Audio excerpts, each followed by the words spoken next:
Before I begin today, I thought I'll take the first 5 minutes and show you some fun stuff I've been hacking on for the past 3 years. This has to do with 6002 and circuits and all that stuff, but this is completely optional. This is for fun. This is to go build your intuition. This is to check your answers, whatever you want, okay? So this is not a required part of the course, just for fun. So there is this URL out here that I put down here. So I've been hacking on this system for the past 3 years. And for the first time this year, I'm very tentatively and gingerly introducing it to students. So the idea here is that it is a, that's kind of defocused. Any chance of focusing that a little bit better?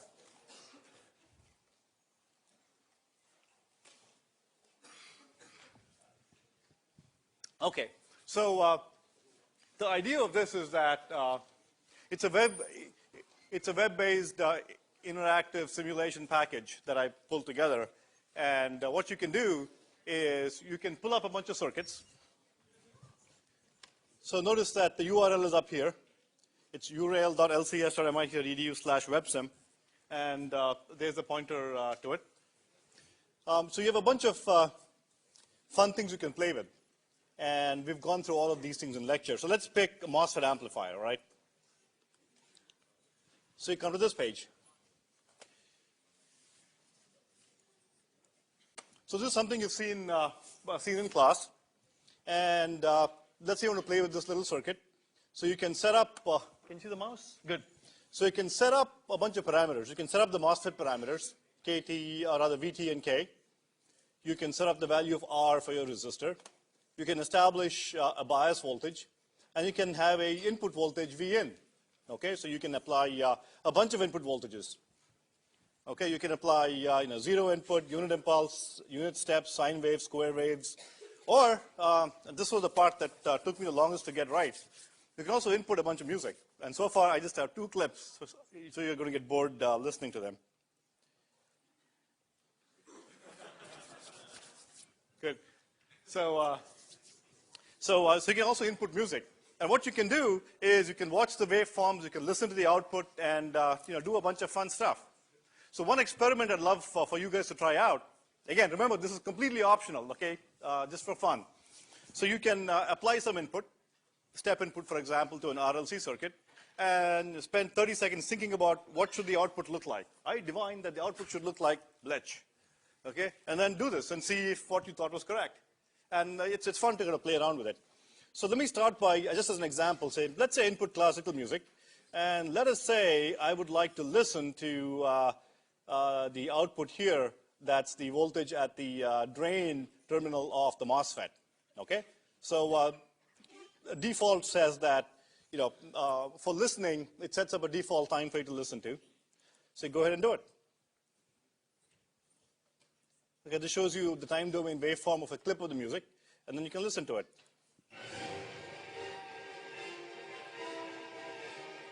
Lots of distortion, right? So as you can see, there's a bunch of distortion, and that's as you expect because the peak-to-peak voltage is 1 volt. The bias is 2.5, and so this is clipping at the lower end, plus the MOSFET is nonlinear. Okay, so you can play around with a bunch of things, and you can have a lot of fun. And the reason I created this is that MIT is looking to, is putting a bunch of its courses on the web. And one of the hardest things about courses like this is the lab component. How do you get people, if you're beaming your course to, say, a third world country or something, how do you get people to set up the massive lab infrastructure?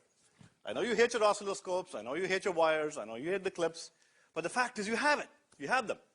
And a lot of places, those are way too expensive to pull together, and which is why I've been creating this web-based kind of interactive laboratory so that people can learn this stuff over the web. So let's go do another example very quickly. Let's say you learned about, let's do RC circuits. Okay, so here's the parallel RC circuit, and you can set up capacitor values, resistor values. You can set up input. So here, let me look at the time domain waveform for the voltage across the capacitor.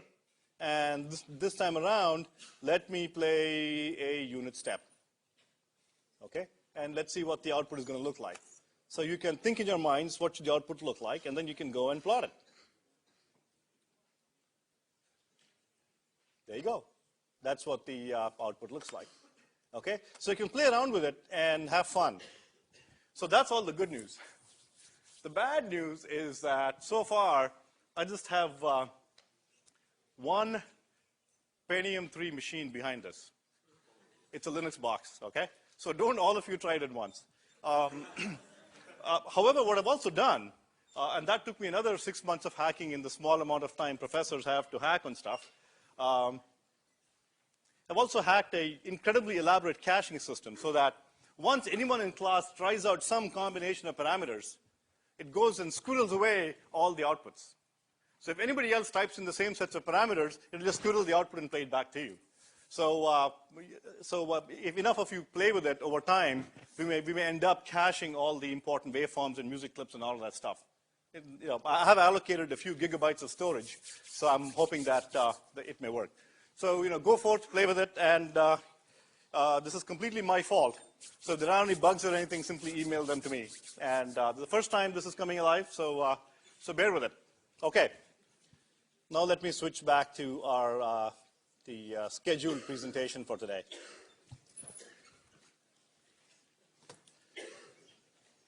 Yeah.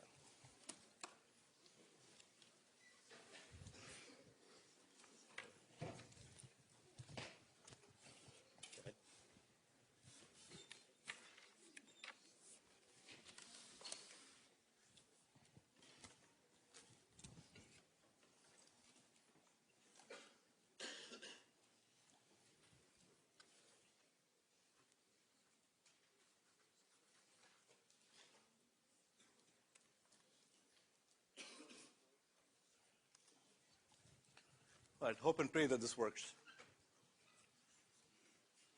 Okay, yes, good. So I'm going to do today's lecture using view graphs. And the reason I'm going to do that and not do my usual Blackboard presentation, which I way prefer to a view graph presentation. The only reason I'm going to do this for today, and maybe one more lecture, is that there's just a huge amount of math grunge in this lecture. Okay? So what I want to do is kind of blast through that, but you will have it all in the notes that you have, so that we don't waste time in class as you watch me, stumbling over twiddles and tildes and all that stuff. Okay. So so the key thing here is that the insight is actually very simple. If you the beginning and the end are connected very tightly and very simple. There's a bunch of math grunge in the middle that we are going to work through, and it again follows a complete old established pattern. So in that sense, there is really nothing dramatically new in there. Okay, so let me spend the next 5 minutes reviewing for you how we got here. Okay, what have we covered so far, and set up the presentation. So the first 10 view graphs are going to blast through and just tell you where we are in terms of LC and RLC circuits. Okay. So I began by, so I showed you this little demo. 2 inverters, one driving, I can model the inductance here with a little inductor, the capacitor of the gate here. And recall that when I wanted to speed this up by introducing a 50 ohm, a smaller resistance, I got some really strange behavior. Oh, just to remind you, for Tuesday's lecture, it would help if you quickly reviewed the appendix on complex algebra in the course notes. Okay, remember all the real and imaginary, J omega stuff? So it'd be good to very quickly skim through that. It's a couple pages. Okay, so remember this demo, and the relevant circuit that is of interest to us is this one here. It's the resistor, there's an inductor, and there is a capacitor. This is page 3. I'm just going to blast through the first 10 view graphs. It's all old stuff. Then we observe the following output. Okay, we apply this input at VA, and we got this output, a very slowly rising waveform because of the RC transient. And because of that, you saw a delay. Okay, notice that this delay was because of the slowly rising transient. this waveform took some time to hit the threshold of the neighboring transistor. So we said, aha, let's try to speed this sucker up by reducing the resistance in the collector of the first inverter. And so I had this input. And now, to my surprise, instead of seeing a nice little, much faster transitioning circuit, well, I did see a much faster transitioning circuit, but I got all this strange behavior on the output that I was interested in. And because of that, if these excursions were low enough, I could actually trigger the output and get a whole bunch of false ones here because of these negative excursions, which should not really be there. Okay, so that was kind of strange. So in the last lecture, we said, let's take this one step at a time. Let's not jump into a RLC circuit. Let's go step by step. Let's start with an LC, understand the behavior. So we started off with an LC circuit of this sort, and we showed that using the node equation, we showed that this was the equation that governed the behavior of this circuit. And then we said that for a step input and for zero initial conditions, that's the zero state response, let's find out what the output, the voltage across the capacitor looks like. Okay? And so we obtained the total solution to be this. And there was a sinusoidal term in there. And the omega naught, which was 1 by square root of LC. Okay? So this was a circuit. And so for this step input, notice that the output looked like this. Okay, so for an input step, I had an output that went like this. Notice that it is indeed possible for the output voltage to actually go above the input value, VI. Okay? This is kind of non-intuitive, but this can happen. So this waveform jumps up and down, but on average, its value, the steady state value, on average, if you will, is VI. But on the other hand, it does have sinusoidal excursions, and this kind of goes on because there is nothing to dissipate the energy inside that circuit. So, by the way, the fact that the capacitor voltage shoots above the input voltage is actually a very important property. Okay, we won't dwell on it in 6002, but just squirrel that away in your brain somewhere. I promise you, sometime in your life, you will have to create a little design somewhere that will need a higher voltage than your DC input. Okay? And you can use this primitive fact to actually produce a voltage that's higher than you're given, a DC voltage higher than you're given, okay? And then use that somehow. In fact, there's a whole research area of what are called DC to DC converters, voltage converters. Okay? Let's say you have a 1.5 volt battery, a AA battery, but let's say a circuit needs 1.8 volts. Okay, the Pentium 3s, for example, needed 1.8 volts. Okay, but the strong arm is another chip that required 1.8 volts a few years ago, but the AA cell was 1.5 volts. How do you get 1.8 from 1.5? Well, you have to step it up somehow. And this basic principle where the voltage can jump up above the input is actually used, of course, with additional circuitry to kind of get higher voltages. Okay, it's a really key point that you can squirrel away. Okay, so this was pretty much where we got to in the last lecture. Okay, so this starts off the material for today. So what we're going to do is take that same circuit, but instead we're going to put in this little resistor here. Okay, this is what we set out to analyze. Okay, and for details you can read the course notes section 13.6. So this was the green curve here was the behavior of the LC circuit, and what we're going to show today is that the moment we introduce R, this sinusoid here gets damped. It kind of loses energy, and I'm going to show you that the behavior is going to look like this. By introducing R, this guy doesn't keep oscillating forever. Rather, it begins to oscillate and then kind of loses energy and kind of gets tired and settles down at VI. Okay? And remember the demo. This is exactly what you saw in the demo. You had a step input, and you had this funny behavior, and for the RLC, that's exactly what it was.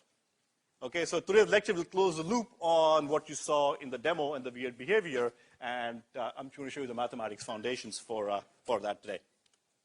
Okay, so let's go ahead and analyze the RLC circuit.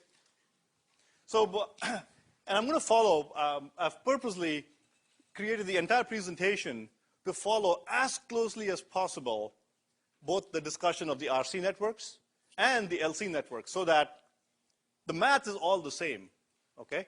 Exactly the same steps in the mathematics or in the exposition of the analysis. What's different are the results because the circuit is different. Okay, so don't get bogged down or whatever in the mathematics. Just remember, it's the same set of steps that we're going to be applying. Okay, so we start by writing down the element rules for our elements. Nothing new here. So for the inductor, it is LDI, V is LDI dt. And the integral form, which is simply 1 by L integral VL dt equals I. Okay, we've seen this the last time. And for the capacitor, the current through the capacitor is simply C dV dt. Okay, those are the two element rules for the capacitor and inductor. The element rule for the resistor, of course, is V is equal to IR, you know that. And for the voltage source, we know that too, the voltage is a constant. Okay, so I just follow the same established pattern. By the way, just so you are aware, I have booby-trapped the presentation a little bit to prevent you from falling asleep. You see the dashed lines here? Whenever you see a dashed line, that stuff needs to be copied down. Haha. Okay? So don't trip over that. Don't say I didn't warn you. Okay, so we start by using the usual node method. And I have two nodes in this case. Unlike the LC circuits, I have two unknown nodes. One is this node here with the node voltage VA. And the second node is the node with voltage VT. So let me start with VA and write the node equation for that. Okay, then it's simply 1 by L.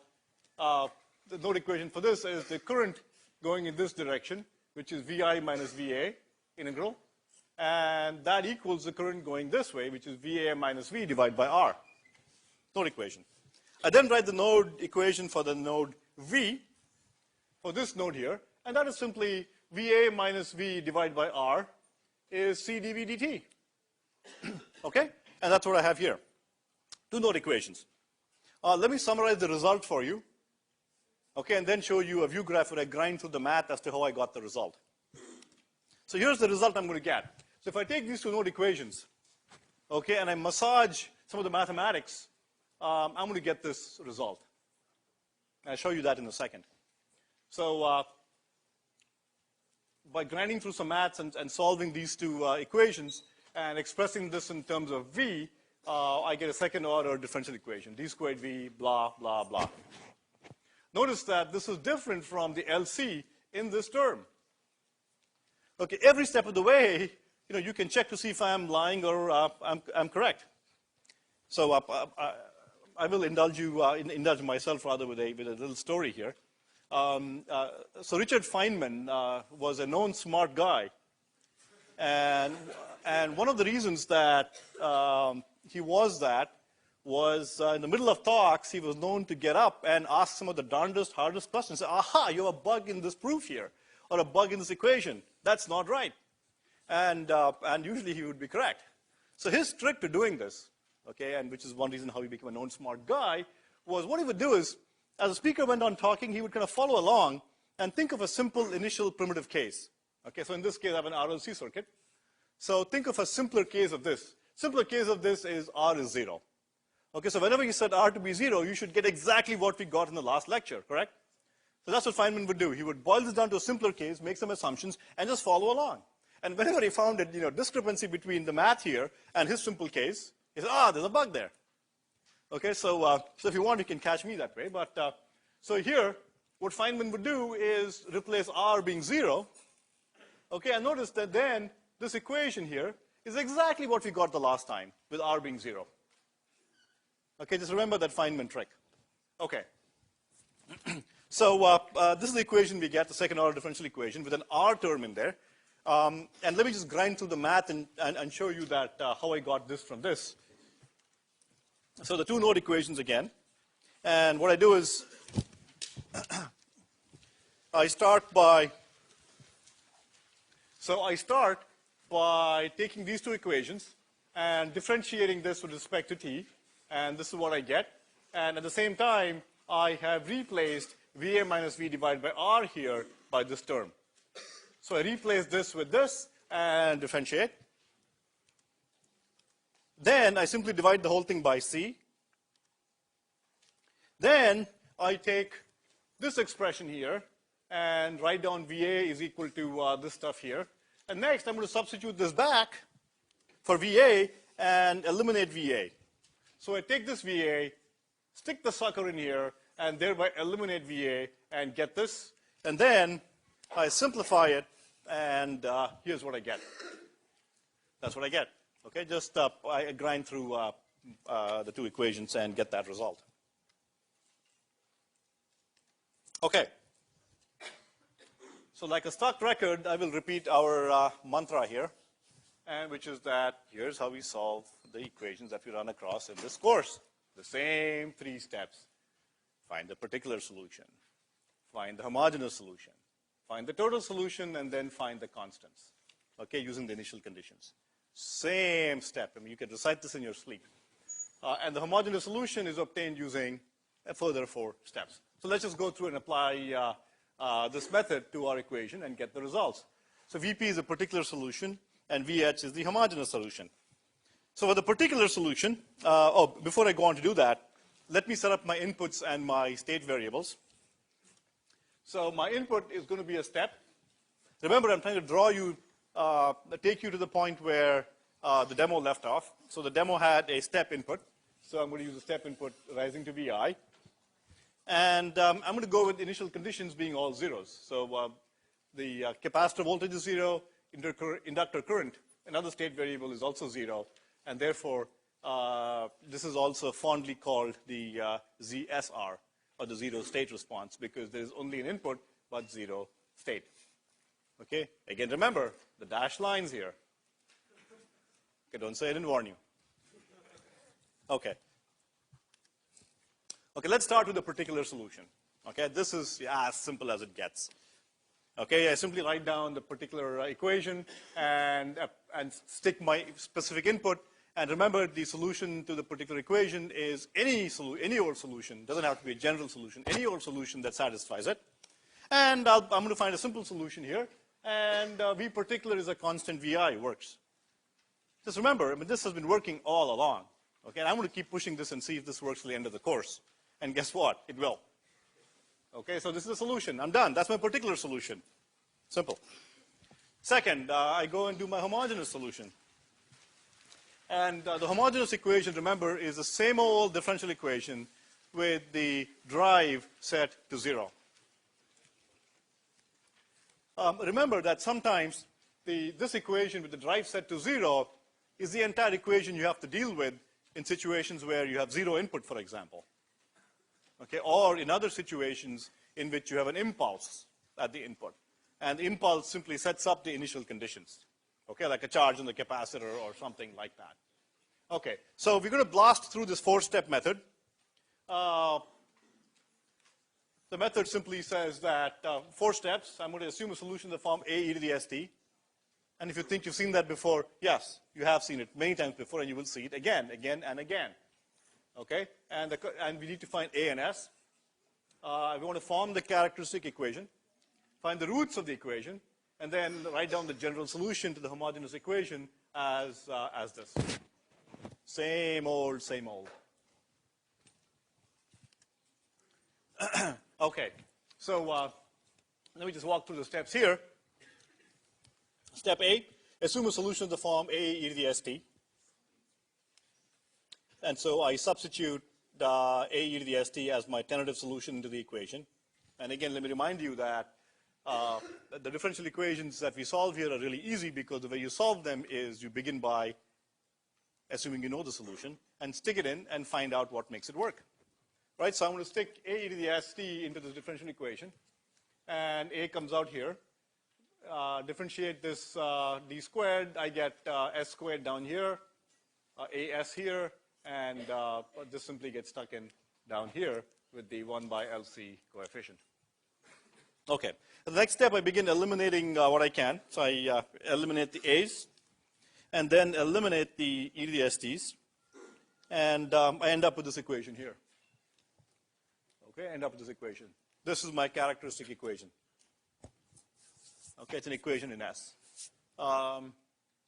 Do people remember the characteristic equation we got for the LC circuit?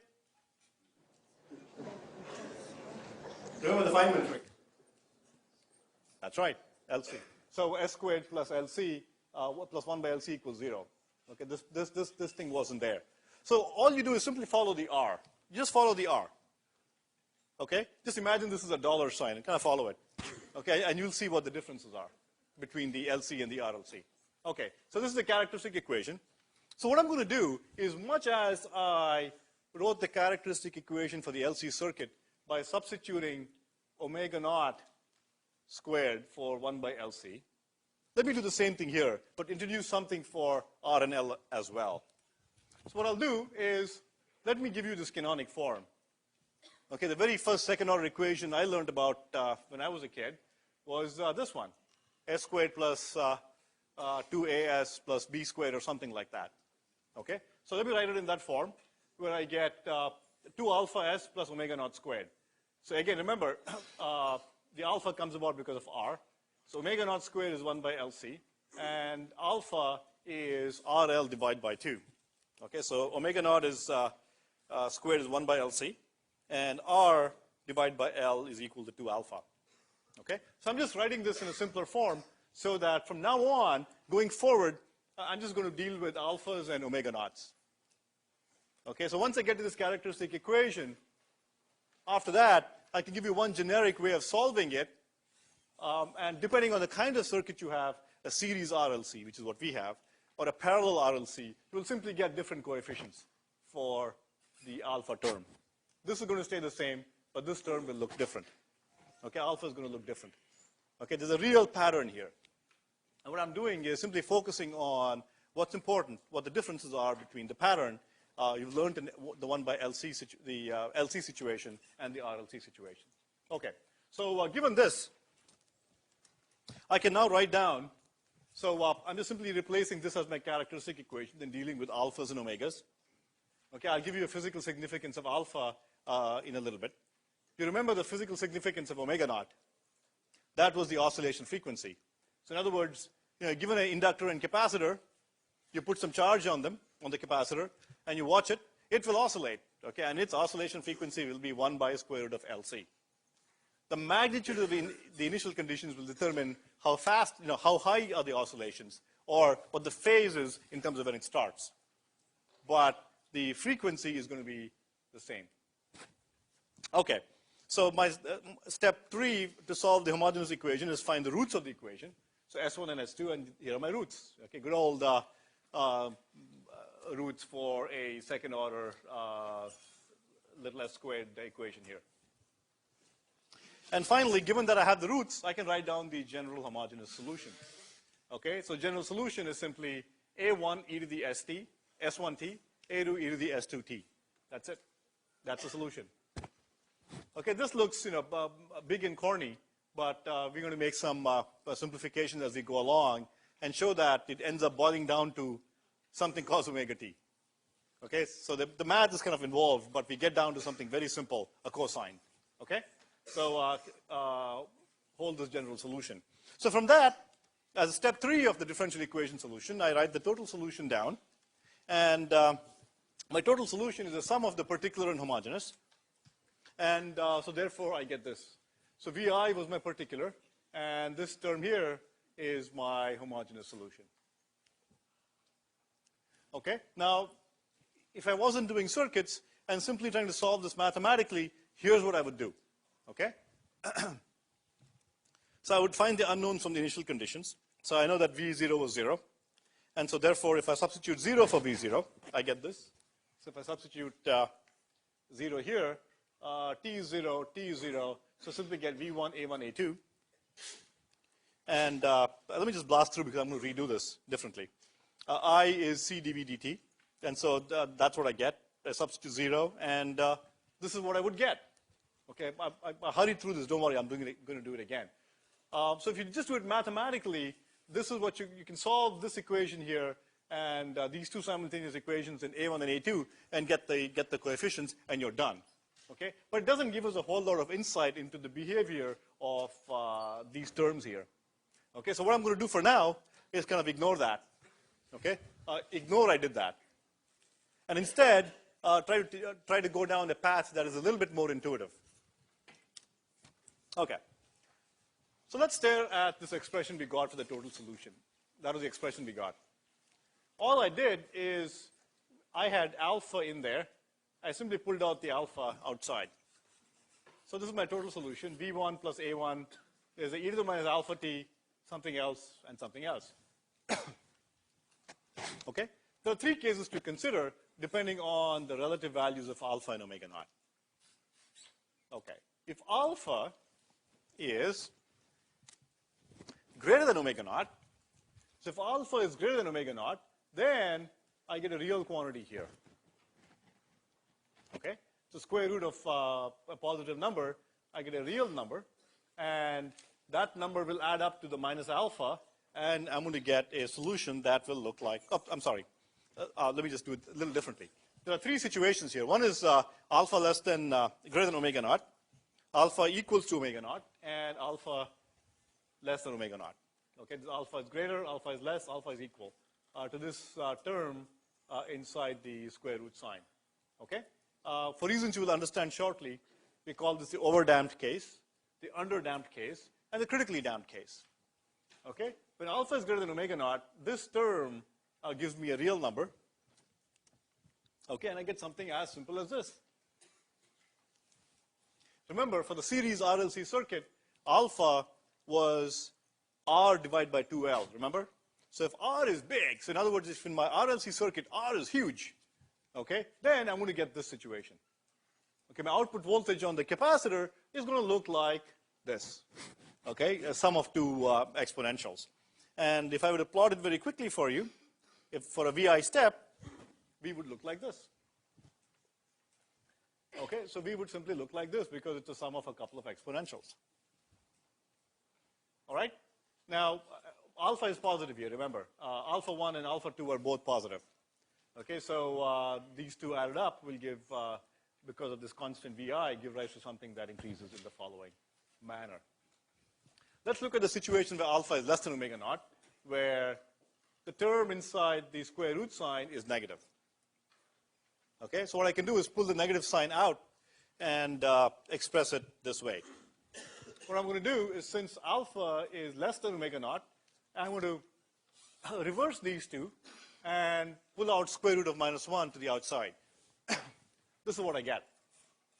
So I'm just playing around with this so that whatever's in the square, under the square root sign ends up giving me a positive real number. Okay, so I pull the j outside, and this is what I get. Now let me blast through a bunch of math and end up with something very, very simple for this underdamped case. So let me define a few other terms. So I'm going to call omega naught minus alpha squared, the square root of that. I'm going to call it omega d. Okay? And here's what I get.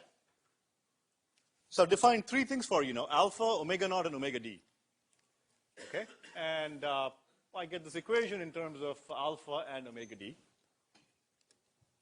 And then, remember from your good old Euler relationship, e to the j omega d is simply cosine plus a j sine. Okay, I'm just going to blast through a bunch of math, so you know, rather quickly.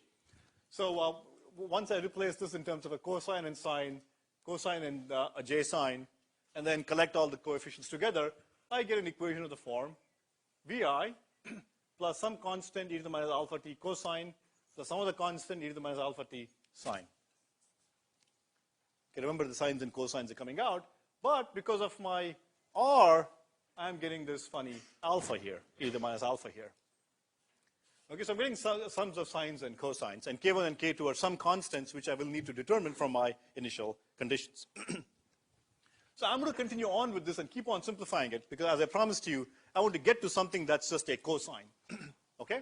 So I want to go down this path. I'm not going to cover this case, the critically damped case. Okay? And I'll touch upon it later, but not dwell on it. Okay. So let me continue down the path of the underdamped case, and this is what we had. Continuing with the math, let's start with the initial conditions. V naught equals 0.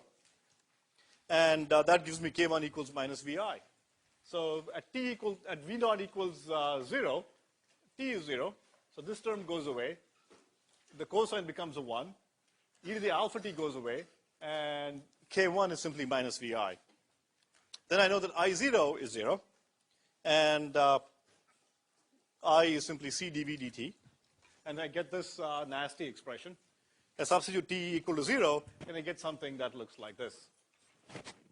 I know what k1 is, and so therefore k2 is simply minus v1 alpha divided by omega naught. Okay, I've taken this expression where the unknowns k1 and k2 are to be found. I set the initial conditions down at t equal to 0, and I get k1 and k2 as follows, which gives me the following solution. So this is the solution I get, where I don't have any unknowns anymore. Remember that omega d and alpha are directly related to circuit parameters. Alpha was r divided by 2l, and omega d was square root of alpha squared minus omega naught squared, and omega naught squared was 1 by square root of LC.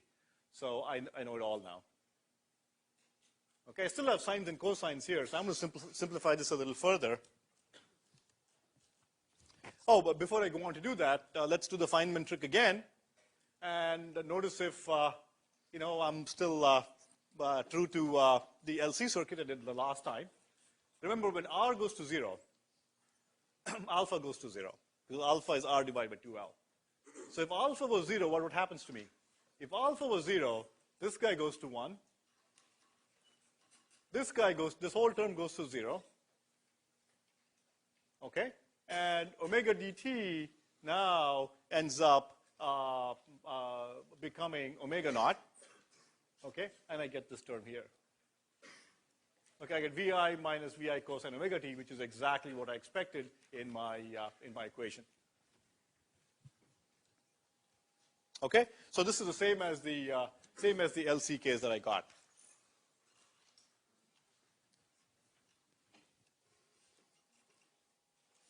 Okay. So let's go back to this situation and simplify it further. So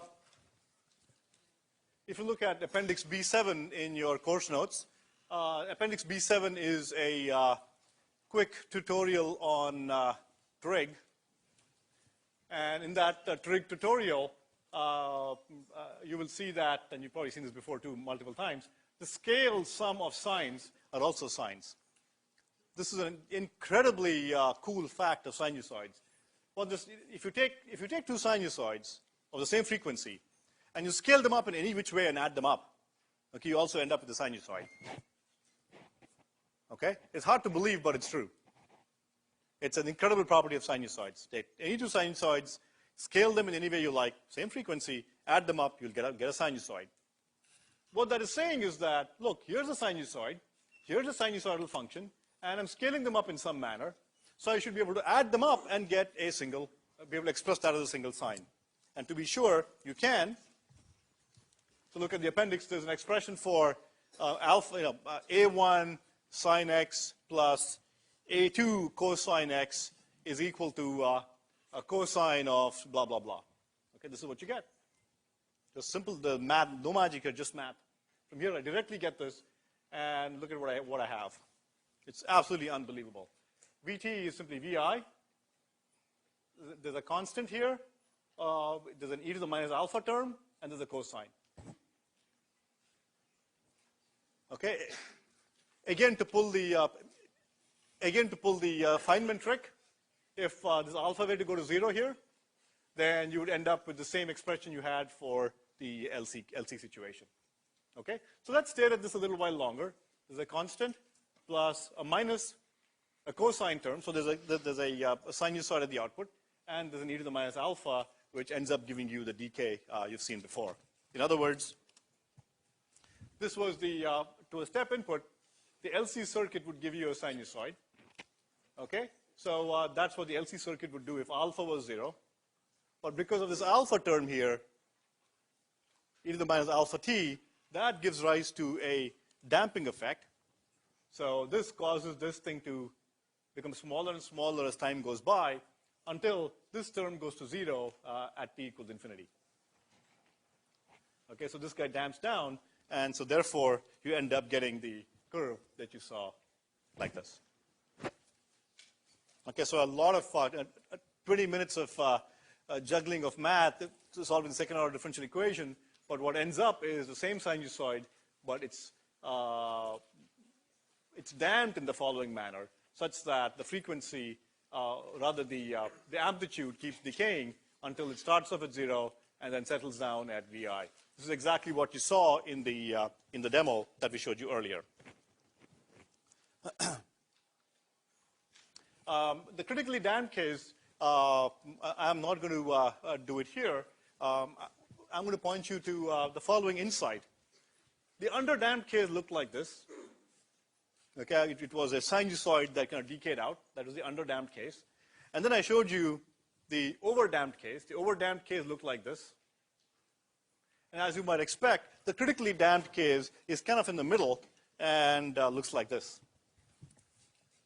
Okay, so this is the overdamped case will look like this, underdamped like this, and the critically damped case kind of goes up and then settles down almost immediately. This is when alpha equals omega naught. Okay, I'm not going to do that. I won't do that case here, and I'll simply point you to section 13.2.3. Okay, so just to tie things together, recall this demo here that we showed you in class yesterday, and this is exactly the kind of form of the sinusoid you saw because of that input step. If you want to see a complete analysis of inverter pairs and look at the delays and so on because of that, you can look at page 170 and example 898. Okay, in the next 5 or 6 minutes, what I'd like to do is stare at the RLC circuit, and much like I showed you some intuitive methods to get the RC response, okay, what we're going to do is do the same thing for the RLC. Okay, in the RLC situation, much like the RC situation, experts don't go around writing 15 pages of differential equations and solving them each time they see an RLC circuit. Okay, they stare at it, and boom, the response pops out, the sketch pops out. Okay. So, this one is going to be another one in our Bend It Like Beckham series here, and this one is in honor of Leslie Kolodziejski, and I call it Conquer It Like Kolodziejski. Okay. So again, as I said, experts don't go around solving long differential equations and spending 10 pages of notes trying to get a sinusoid. So look at the circuit, and they sketch the response. Okay, so I'm going to show you how to do that too. And what you can do is, to practice, you can go to WebSim and try out various combinations of inputs and initial conditions and sketch it. Time yourself, give yourself 30 seconds or a minute if you like, and sketch it and check it against the WebSim response. If it doesn't match, either you're wrong or there's a bug in WebSim. Okay. So what I'm going to do is the response for the critically damped and underdamped case was very easy to sketch out. You started with an initial condition, you settled at VI, and you kind of drew it like that. The interesting case is the underdamped case, and that's what I'm going to dwell on. So before we go on and I show you the intuitive method, as a first step, I would like to build some intuition. Okay? Let's stare at this response here and try to understand what's going on. So this is the response that we saw. And this fact that you see oscillations happening is also called ringing. Okay, you say that your circuit is ringing. All right? You see some interesting facts. You see that the frequency of the ringing is given by omega d. Okay, this cosine omega d, so that's the frequency omega d. So the time is 2 pi divided by omega d. Okay, so the oscillation frequency is omega d, where omega d is simply omega naught squared minus alpha squared. Once you have a big value of r, alpha becomes very small, and omega d is very commonly equal to, very close to omega naught. Okay, so omega d and omega naught very commonly are very close together. Okay, and when that happens, this frequency is directly omega naught. Alpha governs how quickly your sinusoid decays. Okay, so e to the alpha t here is the envelope that governs how quickly my sinusoid decays. Okay, And notice that each of these terms, alpha and omega naught, comes directly from my characteristic equation. Which means that once you get your characteristic equation, you really don't have to do much else. And up to now, you still have to write the differential equation to get the characteristic equation. Okay, so you still have to do some differential equation stuff. But in 2 lectures, I'm going to show you a way where you can even write down the characteristic equation by inspection. You look at your circuit and boom, in 15 seconds or less, write down the characteristic equation. It's absolutely unbelievable. Okay? So what are the other factors that are interesting here? So of course, I need to find out the initial values. I start off at 0. This is my capacitor voltage. If I don't have a infinite spike or an impulse, my capacitor voltage tries to stay where it is and starts off at 0. And the final value is given by VI. The capacitor is a long-term open. So therefore, VI appears across the capacitor. And so in the long term, my final value is going to be VI. There's one other interesting parameter, which I'll simply define today, but dwell on about a week from today. And that's called the Q. Okay, some of you may have heard the term, oh, that's a high Q circuit. Okay, Q is an indication of how ringy the circuit is. Okay? And Q is defined as omega naught by 2 alpha. It's called the quality factor. Okay? And it turns out that Q is approximately the number of cycles of ringing. So if you have a high Q, you ring for a long time.